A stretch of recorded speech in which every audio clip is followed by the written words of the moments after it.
Hello বন্ধুরা, স্বস্তিনীর রান্নাঘরে তোমাদের সকলকে আবারও স্বাগত। আশা করছি তোমরা সকলে খুব ভালো আছো। আজ তোমাদের সাথে নিরামিষ কচু শাক ভিন্ন রূপে এবং ভিন্ন স্বাদে তোমাদের সঙ্গে শেয়ার করতে চলেছি। একবার যদি তোমরা এই নিরামিষ কচু শাক বানিয়ে খাও, এর স্বাদ কিন্তু তোমরা কখনোই ভুলতে পারবে না, এতটাই সুস্বাদু হয়। তো বন্ধুরা, ভিডিওটি না টেনে তোমরা দেখতে থাকো, আশা করছি তোমাদের খুব ভালো লাগবে। তো বন্ধুরা, দেখতেই পারছো কালো কচুর ডগা উপরে আঁশগুলো খুব ভালো করে ফেলে দিয়ে কেটে খুব ভালো করে ধুয়ে নিয়েছি।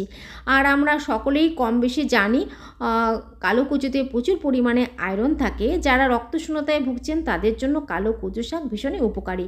আর রক্তে যদি হিমোগ্লোবিনের মাত্রা কমে যায় তাহলে অক্সিজেনের সরবরাহ কমে যায়। আর অক্সিজেনের সরবরাহ যদি কমে যায় তা শরীরে কিন্তু নানা রোগ উপসর্গ দেখা দিতে পারে। দৃষ্টিশক্তি কমে যাওয়া থেকে শুরু করে শরীরে নানা রোগ দেখা দিতে পারে।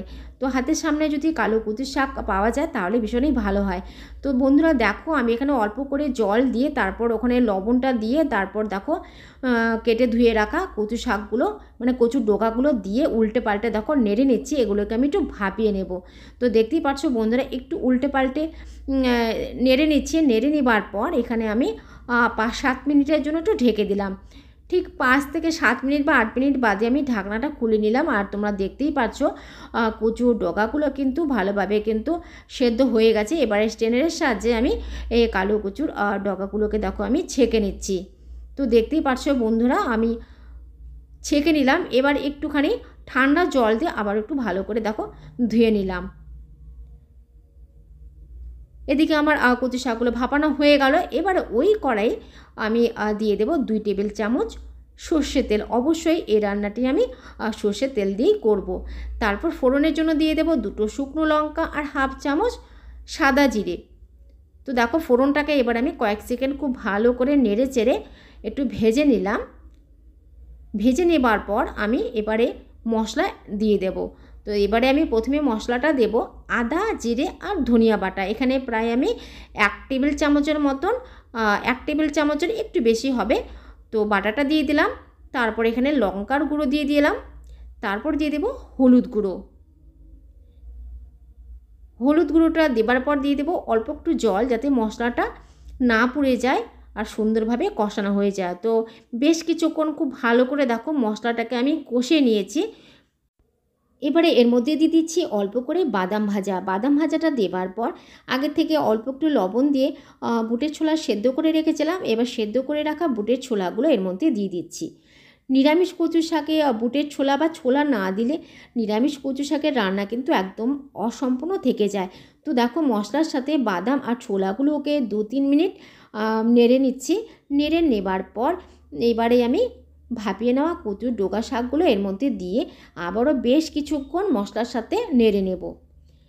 নিরামিষ কচু শাক তো আমরা অনেকেই অনেকভাবে করে থাকি।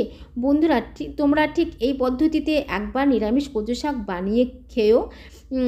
একবার তোমরা যদি না বানাও তাহলে কিন্তু এর স্বাদ তোমরা বুঝতে পারবে না, এতটাই সুস্বাদু হয় নিরামিষ কচু শাক। আর যারা প্রথম থেকে আমার রেসিপিগুলো ফলো করো তাহলে তোমরা একবার দেখবে আমি সবসময় চেষ্টা করি নিত্য নতুন নিরামিষ রেসিপি তোমাদের মাঝে তুলে ধরার। তো দেখো আজও আমি তোমাদের সঙ্গে ঠিক এইভাবে করে রেসিপিটি শেয়ার করলাম।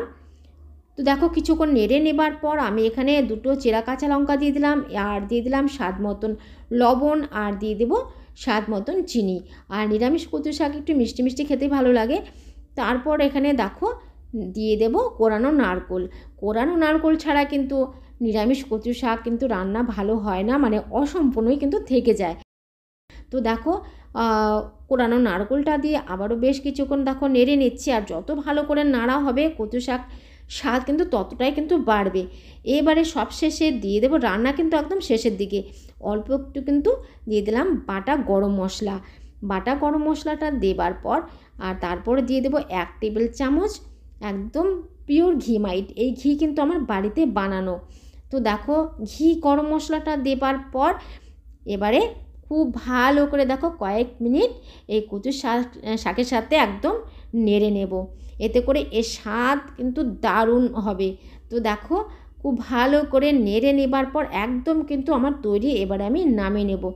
তোমরা একবার এইভাবে একবার বানিয়ে খেয়েও বন্ধুরা, দারুণ লাগে খেতে। আশা করছি তোমাদের রেসিপিটি ভালো লাগবে। ভালো লাগলে অবশ্যই ফ্রেন্ডস অ্যান্ড ফ্যামিলির সাথে শেয়ার করে দেবে। তো তোমরা সকলেই খুব ভালো থেকো, সুস্থ থেকো। আবার আসছে আমার পরবর্তী কোনো ভিডিও নিয়ে।